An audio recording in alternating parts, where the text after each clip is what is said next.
अरब के सोस में साज़े अजम है, हरम का राज तौहीदे उमम है।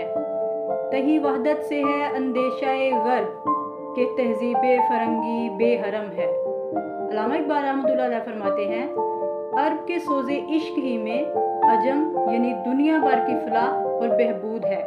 हरम यानी काबे का भेद यही है कि कौमों में वहदत पैदा हो जाए। फरमाते हैं, मिल्लत इस्लामिया का तुर्रे इम्तियाज़ इश्क़े इलाही है और इसी में तमाम आलम की बहबूद मुज़मर है।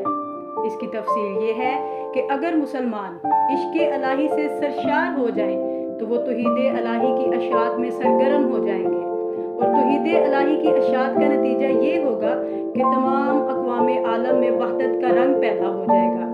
इस्लाम चूँकि तौहीदे इलाही का अलम बरदार है, इसलिए इसका मकसद इसके अलावा कुछ नहीं हो सकता कि दुनिया में तौहीदे उमम कायम हो जाए। अहले यूरोप के अफकार वहदत से बिल्कुल खाली हैं।